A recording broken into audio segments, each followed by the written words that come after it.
Speaker wa Parliament Anita Among kyadda kyazizaayo amabaati ebikumi ebitaano ge yafuna mu kitundu ky'e Bukedde kyakiikirira. Asabye abaka abalala n'abakungu nabo okukola kye kimu gasobole okutwalirwa abawejjere. Bino nno bibadde mu lutuula lwa Parliament eggulo lya leero.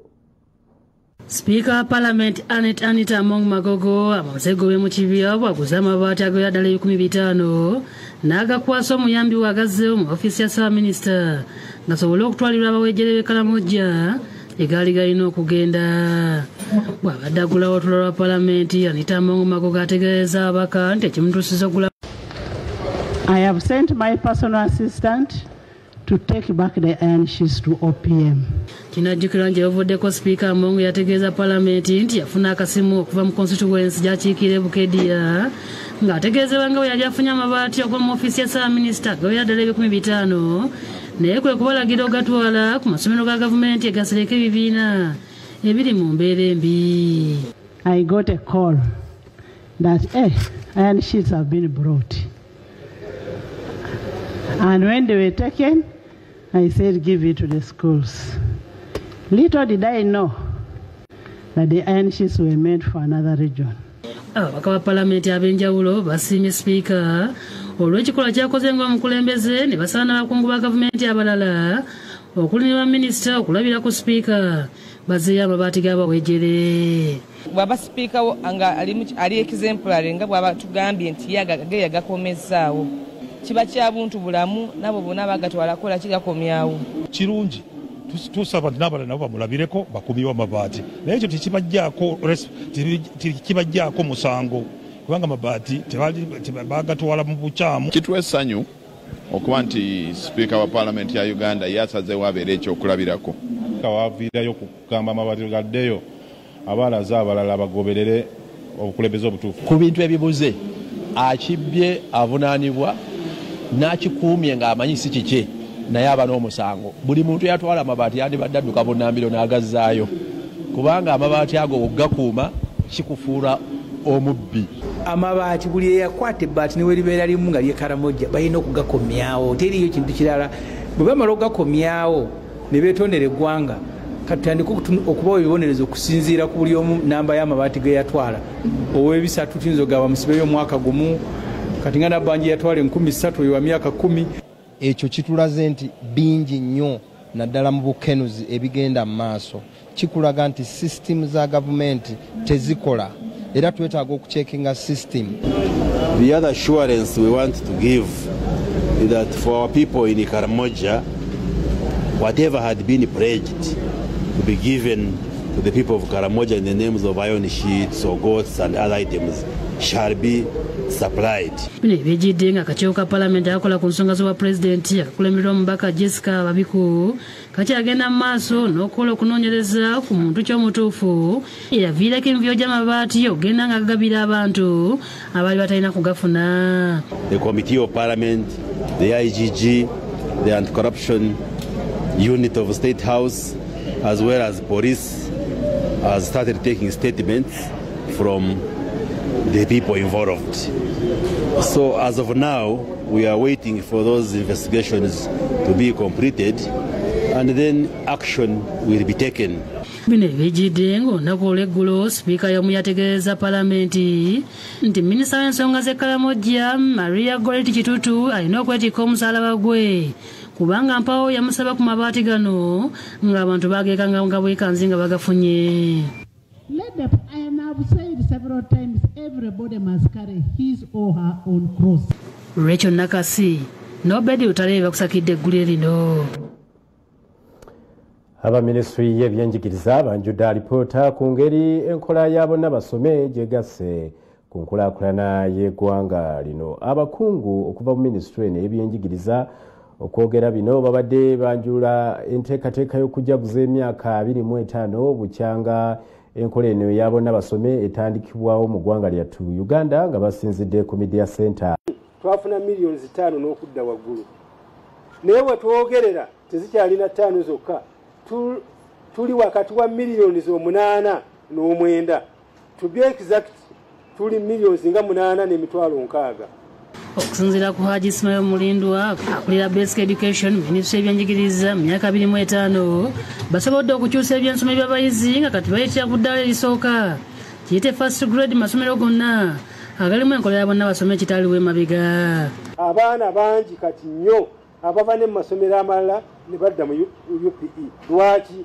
Babalabye nti okusoma kugenda mu maaso era abaana bayita ne first grade bakola ki bazifuna. Mulindwa ategeeza nti bino byonna basobodde okubituukako olwa ssente gavumenti zeeteeka mu byenjigiriza nga buli mwaka essombombi 10 ziweebwa amasomero ga UPE okulaba nga abayizi bafuna ebyetaagisa. Abaana edda ekitabo ekimu kyagabanyizibwanga abaana 37 naye we twogerera abaana 3 atilise bakozesa ekitabo ekimu. Tutambula era tusoobera nti mu mwaka gumu 2 tujja kubanga ate tutuuse nga buli mwana aba n'ekitabo ekikye mu subject.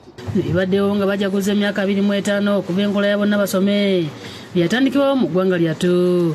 Mu ngeri Mulindwa agambye newankubadde nga balina ebirungi bingi batuuseeko bakyalina okusomoozebwa ebizimbe bitono mu masomero naddala agali mu masaso ag'ebyalo. Tukyetaaga okuzimba ebibiina okwongerako kubanga namba zikola ki zeeyongera. Tukyetaaga okutweyininga abasomesa n'okubateeka mu masomero abeeyongerako.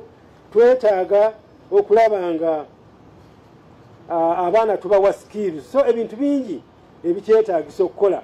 Mulindwa alabudde abakulu b'amasomero obutagatabiikiriza mu bayimbi oluusi abajji okusanyusa abayizi kubanga abasinga kyakulabirako kibi eri abayizi abo. Minisitule egenda kuvaayo n'enkola butya amasomero gye galina okubeera mu entertainment zino obutaleeta bintu byesittaza na biweebuula baana nti abaatisi baffe abamu bagenzeeyo bambadde bubi bambadde mu nnyambala mwe gye mwali badde mwetaaga naye nga teyeetaagisa eri baana ne bagitwala mu masomero. Atuuke n'okulaba byatateekwa kulaba ndowooza si kya buntu. Bino byonna Mulindwa biwulidde bannamawulire mu lukuŋŋaana olutuuziddwa ku ssengejjero ly'amawulire erya gavumenti mu Kampala.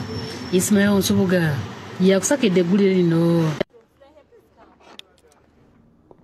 Betweyongereyo bannabyabufuzi bannaddiini n'abebiina ebirwanirira eddembe ly'obuntu basisinkanye okukuba tooki mu nnongoosereza nga bwe zinaasengekebwa ng'okulonda kwa 2026 tekunnatuuka. Kiddiridde kkooti ensukulumu bwe yali ewa ensala yaayo ku musango gw'ebyokulonda ogwaloopebwa mu kulonda okuwedde okuwabula nti wabeerewo ennongoosereza ezikolebwa mu mateeka agalungamya engeri gye tulondamu mu ggwanga lyattu lino Uganda. Kkooti ensukulumu bwe yali ewa ensala yaayo ku musango gw'ebyobufuzi ogwaloopebwa ab'oludda oluwabula gavumenti mu kulonda okuwedde yawabula wabeewo ennongoosereza ezikolebwa mu mateeka agalungamya okulonda mu ggwanga. Kati olwaleero abakulira ebibiina by'obufuzi eby'enjawulo bannaddiini abeegattira mu kibiina ki Inter-Religious Council ne Joint Christian Council n'ab'ebibiina ebirwanirira eddembe ly'obuntu basisinkanye okukuba tooki mu nnongoosereza nga bwe zinaasengekebwa ng'okulonda kwa 2026 tekunnatuuka. Ssaabakunzi w'ekibiina kya ANT Alisa Alaso annyonnyodde nti okuvuganya mu kulonda tekukyali wakati wa bibiina bya bufuzi wabula kuli wakati w'akakiiko k'ebyokulonda n'ab'oludda oluwabula gavumenti saako abakuumaddembe. I was contesting against the regime, the state machinery, but also I was contesting against the Electoral Commission because the Electoral Commission was supposed to manage the election for all of us, but was managing it for a particular candidate. Akulira ekibiina ekigatta ebibiina ebirwanirira eddembe ly'obuntu mu ggwanga ekya NGO Forum Richard Ssewakiryanga awabudde ku ngeri enkyukakyuka zino gye zirina okukolebwamu. If you don't have free media, freedom of information, freedom of association, freedom of expression, right to assemble, all this is an enabling environment. They are prerequisites for the right to vote to actually happen. Abatunuulizi b'ebyobufuzi bannyonnyodde nti Uganda teyeetaaga kukola nnongoosereza mu mateeka ga byakulonda wabula abakuumaddembe balina okwesonyiwa okwetabiikiriza mu nsonga zino. With the law we have, we can run a very smooth election. But where is the problem? is where we should be asking today. What motivates certain actors to behave the way they behave? Bannaddiini nabo bagamba nti bakoze ogwabwe okulungamya eggwanga mu byobufuzi ng'ekyennaku kwe kuba nti bye balungamya ate bissibwa mu nkola. Whatever we are going to discuss here, is it going to be of any value? Are they going to be implemented? We are only going to listen to the good English, the good words, the good ideas that are not being put to use. In all democratic societies, ladies and gentlemen, there is always a constant attempt to improving constitutional framework. Minisita w'ensonga za ssemateeka n'okulungamya eggwanga Norbert Mao agamba nti Uganda bw'eba enaaganyulwa mu nkyukakyuka zino walina okubaawo okuteeseganya okuva ku njuyi zonna era nga bulijjo z'abadde ateesaako bw'atyo n'akakasa nti singa zinaabaawo ebintu bingi bijja kukyuka. Bwe tuteekawo akakiiko k'ebyamateeka ssemateeka erina kubeera ne secretariat nga secretariat erina kubeera Uganda Law Reform Commission. Ekyo kitegeeza nti ebirowoozo byonna tusigala tubiina. Enkyukakyuka zino era agamba nti zirina okumulongola ensonga Uganda ze yeetaaga naddala okwawulamu Uganda eveemu amasaza nga bwe kiri e Kenya olwo abantu bafune obuweereza. Ensonga za Buganda tulina okuzitereeza. Robina Nantale yakusakidde eggulire lino. Webalira ddala Robina Nantale eddakiika ziri 27 ez'akayita ku ssaawa emu ey'akawungezi. Ngenda kuddamu pomulemu tulina ekitundu ekyokusatu n'ekyokuna tosubwa akanyomero kaffe ak'ensi 5 y'Abakirimaanyi.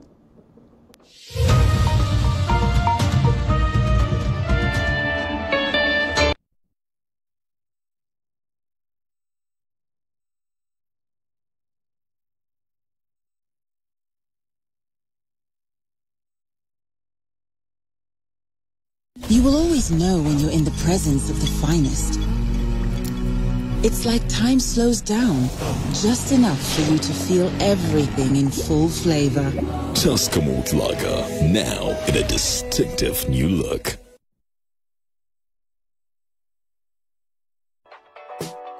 Tewali muntu anyirira ng'alina enviiri ensiiwuufu. Katukwanjulira Dexe Black Hair Shampoo. Shampoo alimu ekirungo ekirongoosa yazza enviiri zo ku kkala yaazo enzirugavu obulungi n'owenasituka ne zitakutukakutuka ne zinyirira bulungi. Amaanyi g'enviiri ennungi. Dexe Black Hair Shampoo.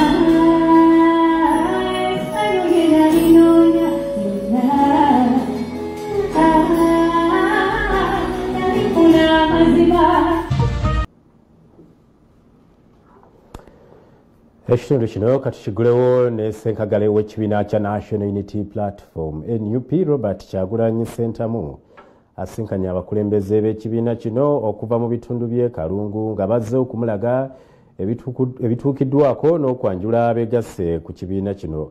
Abasabye obutagulirirwa wabula bakolerere abantu ng'ensinkano eno ebadde mu maka ge agasangibwa e Magere. Abakulembeze mu kibiina ky'NUP okuva mu bitundu by'e Kalungu basinkanye akulira ekibiina kino Robert Kyagulanyi Ssentamu okumwanjulira ebimu ku ebituukiddwako mu bitundu byabwe by'e Kalungu okuli Kalungu East ne Kalungu West.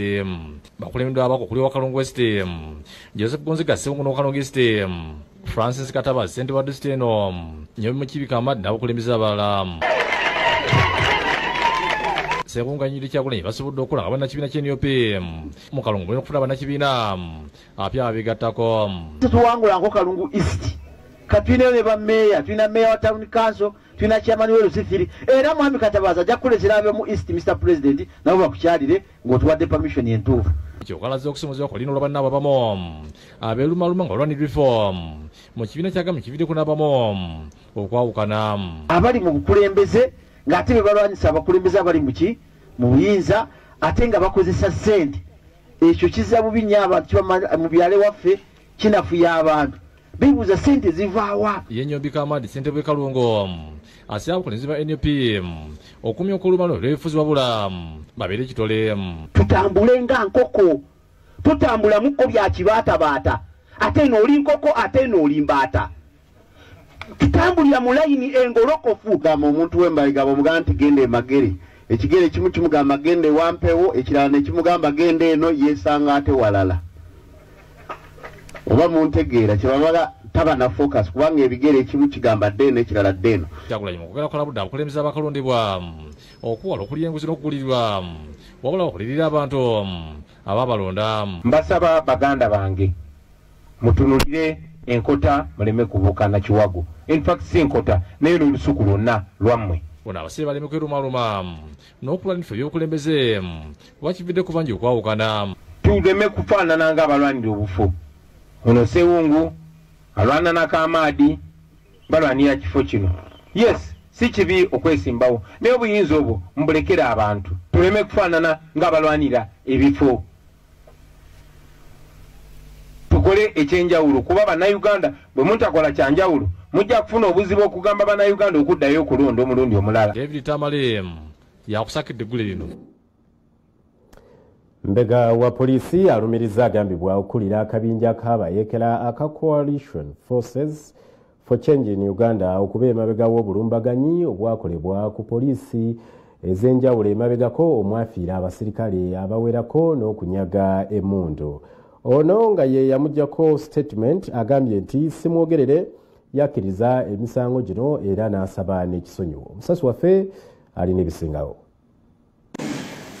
Semwogerere Frank David Ndugwa avunaanibwa n'abalala 21 emisango 10 okuli okulya mu nsolokwe okutta n'okubba nga bakozesa emmondo n'emirala. Kigambibwa nti bano beenyigira mu kulumba poliisi Wakiso, Mityana, Kiboga ne Kasanda ne batta abasirikale 4 oluvannyuma ne bababbako emmondo. Omusango guno guwulirwa kkooti y'amagye Makindye mu maaso ga ssentebe waayo Brigadier Freeman Robert Mugabe. Yali abeera South Africa mu 2021 ne bannabalala 4 ne balaba obuzibu emisango bwali e Uganda kwe kusalawo okutandika akabinja ke baatuuma Coalition Forces for Change in Uganda nga baagala okuleetawo enkyukakyuka mu Uganda n'okumaamulako gavumenti. He said they therefore agreed to form Coalition Forces for Change, a pressure group. Alumiriza nti bwe bava e South Africa bagenda e Congo okutendekebwa ng'eno gye beegattibwako bannaabwe abalala 2 oluvannyuma ne badda e Uganda okutandika okulomba nga basookera Wakiso ne badda e Kiboga, Mityana ne Kasanda. That the next thing they went on was to attack police posts, police stations. Amulumirizanga bwe yamugamba nti awamu yawaayo ensimbi mu Bulumbaganyi ate awalala yeetuukiranga n'asaba asonyiibwe. The next police station he said was Busunju. That one he said he only facilitated in financing, but he did not physically go there to participate. Kyokka Semwogerere ng'ayita mu munnamateeka we Captain Simon Busagwa ategeezezza nti okukkiriza emisango yakikola kuba yali akakiddwa oluvannyuma lw'okutulugunyizibwa ennyo. He says that he was abducted from wherever he was, illegally brought to Uganda, tortured, and he signed the child caution statement. So we'll check it on that ground. Mbega Musima agambye nti we yakolera statement eno yali mu mbeera nnungi awatali kutulugunyizibwa kwonna. Besides, he did not tell me he had any problem. He only emphasized on pardon. Abasibe era basabye omu ku bannaabwe ow'emyaka 17 akyusibwe ekkomera. And they pray that if at all can be taken to some other facility. Omusango guddamu okuwulirwa omwezi ogujja. Judith Nalugwa yakusakidde eggulire lino. Ssaabaminisita w'eggwanga lino Robina Nabbanja agumiza bannasayansi nti omukulembeze w'eggwanga ne gavumenti neetegefu okuwagira emirimu gye bakola wabula n'abasaba okwongera amaanyi mu kunoonyeza ebitusoomooza naddala mu by'obulimi eddagala. Okwogera bino abadde aggulawo olukuŋŋaana olwa Narrow Mark Conference olwetegekeddwa aba Narrow olubadde ku Speak Resort e Munyonyi. Ssaabaminisita Robin Nabbanja akakasiza bannassaayansi nga President Museveni bw'ali omweteefuteefu okubawagira mirimu gyabwe. I wish lastly to reassure you that the government of Uganda, under the wise leadership of Yoweri Museveni, is committed to funding research that is aligned to our national development priorities. Okwogera bino abadde aggulawo olukuŋŋaana lwa Narrow ne Makerere nga luyindidde ku Speak Resort e Munyonyo nga lukwatagana ku bya ssaayansi n'obuyiiya. Nabbanja agambye nti pulezidenti alina obwesige bungi mu bannassaayansi nga y'ensonga lwaki yayongeza n'emisaala gyabwe.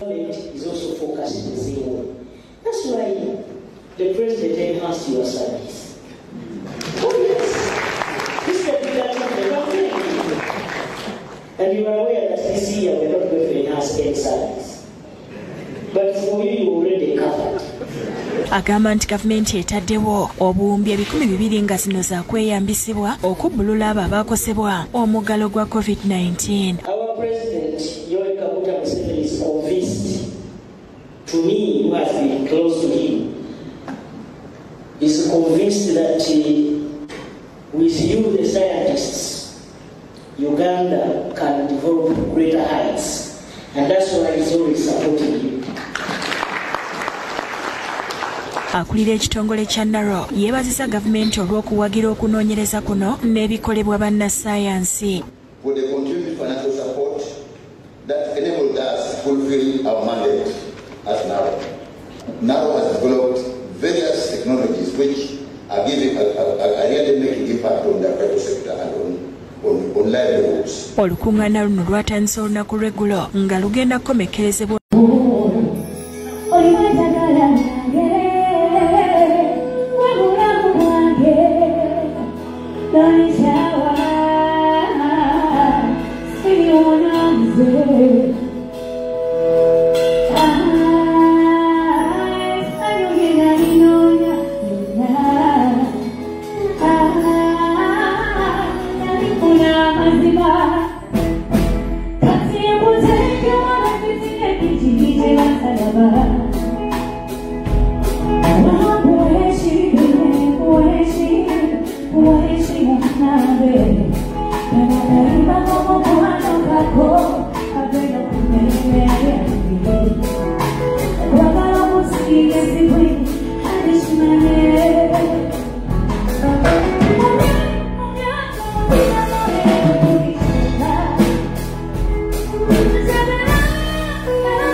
Kitondo kyakuna ekyamawulire agabuutikidde ebizibiti mu gw'okuta Maria Nagirinya ne yali ddereva we Ronald Kitayimbwa bireeteddwa olunaku olwaleero mu kkooti.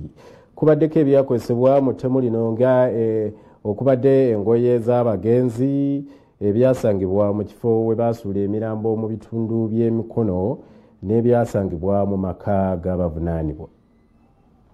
Omujulizi we-18 aleeteddwa oludda oluwaabi musango gw'okutta okunyagulula n'okuwamba Maria Nagirinya n'eyali dereva we Ronald Kitayimbwa.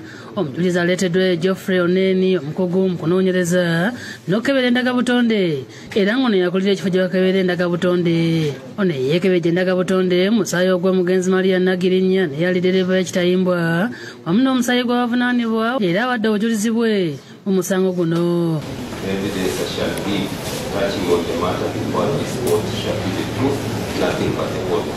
Oneni ategeeza nga yaweebwa ebizibiti okuva ewa Detective Barazati James okwalijjeko emmotoka ya Nagirinya yaliko amatondo g'omusaayi, ennyonde yaggyibwa mu maka g'abavunaanibwa nga naye yaliko amatondo g'omusaayi, akagoye k'omunda k'omugenzi Maria Nagirinya wamu n'akaleega, ettaka mu kifo kya dereva y'emmotoka ya Nagirinya, akasanya okuva ewa Kasolo Kopriyamu n'ebirala ng'ennaku z'omwezi 27 omwezi ogw'omwenda mu mwaka gwa 2019 era ne batandika okubyekebejja era ne babaako bye baazuula ku nkwatagana ya ndagabutonde n'abagenzi wamu n'abawaabirwa nga bino bitegeeza omulamuzi Isaac Muwata.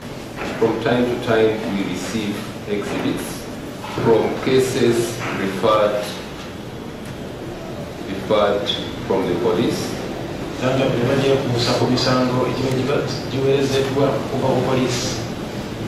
We analyze these exhibits based on the request by the Uganda police. We covered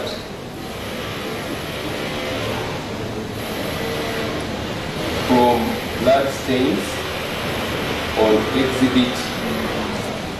exhibits PM. Oluvannyuma ebizibiti bino bireeteddwa mu kkooti ne biragibwa omulamuzi nga kubaddeko ne jeeki y'emmotoka, ejjambi enyondo nga bino byaliko omusaayi, engoye z'abagenzi n'ebirala era nga biweereddwayo mu kkooti okukozesebwa ng'obujulizi mu musango guno era nga kino omuwawaabirwa omutwe omukulu mu musango guno Kasolo Kopriyamu akiwakanyizza wamu ne munnabateeka w'abamu ku bawawaabirwa Julius Serwambala, wabula ate oluvannyuma beekyusizza ng'ebatakkiriza bivuddewo omulamuzi okwongezayo omusango guno okutuusa olunaku olw'enkya.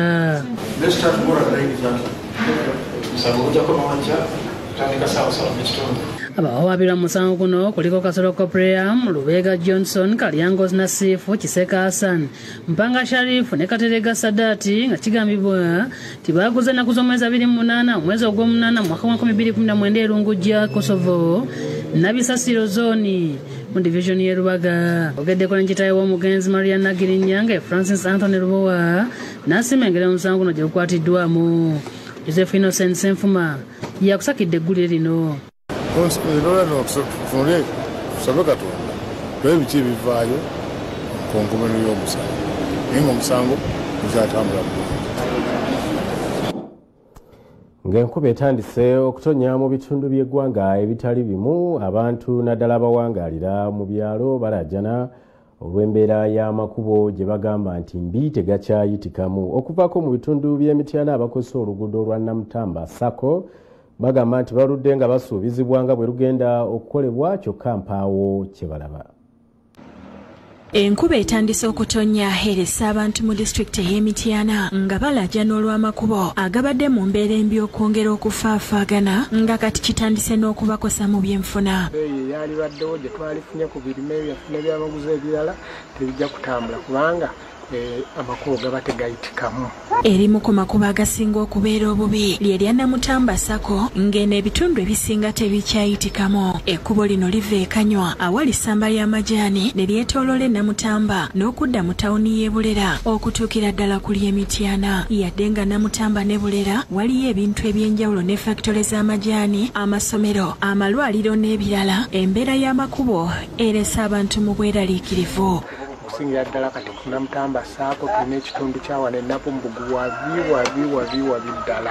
Abakulembeze b'eggombolola y'e Bulera bagambye nti omwaka oguwedde basuubizibwa nti ekkubo lino ligenda kukolebwa kyokka tebalabangawo kabonero konna nk'abawa ssuubi. Disitulikiti yali yatusuubiza nti egenda kubanga erutukolera, kati kyemmanyi nti kyensaba disitulikiti nti obwangu bubeerewo kubanga mazima ekkubo eryo bbi. Kino kye kiwaliriza abatuuze n'abakulembeze ku kigo ky'e Buyambi okukola ebitundu ebiri obubi ku luguudo luno nga bino biriraanye ekereziya n'amasomero e Buyambi.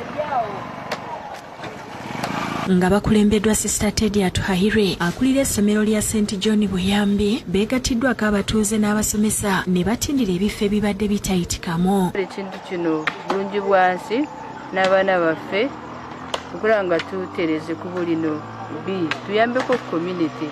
Father Raphael Dumbo okuva mu kigo ky'Ebuyambi agambye nti bakikoze okulaga abatuuze obukulu bwa bulungi bwansi era nti tebalina kulindanga kubakolera buli kimu. Obadde wafaanana bubi ng'enkuba bw'etonnya emmotoka tezisobola kuyita, ebidduka biseerera, bigwa, byonooneka, waliwo ebinnya. Ne tugamba katwenyigiremu naffe awamu n'abaana baffe n'abantu abamu abanaaba basobodde tusobole okubeera nga tutereza awantu wano. Oluvannyuma omubaka wa Mityana North mu Parliament Mohamed Kibedi akakasizza nti basuubiziddwa nti ekkubo lino ligenda kukolebwa mu bwangu ddala. Mityana tugezezaako nnyo okukola amakubo naddala amakubo gange Mityana North, so n'olwekyo bantu babeere bagumu tuva limu kuki limu kulimu. Luka Kajiri yakusakidde eggulire lino. America erumiriza ennyonyi za Russia ennwanyi okubirako drone yaabwe enkesi okulemererwa n'egwa mu Black Sea. Kyokka Russia bino ebisambaze era zino ze zimu ku nsonga zeewadde mu kanyomero kaffe ak'ensi ttaano y'Abakirimaanyi.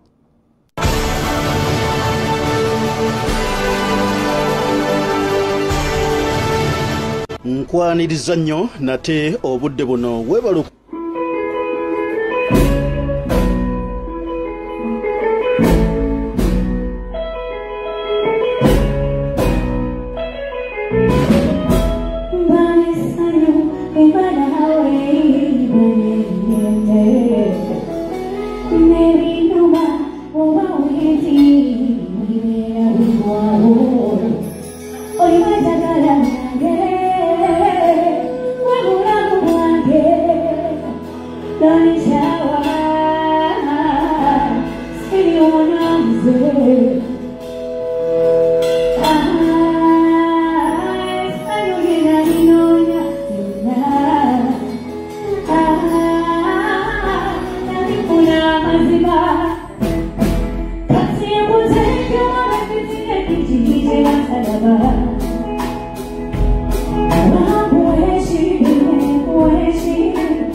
Never know why, oh,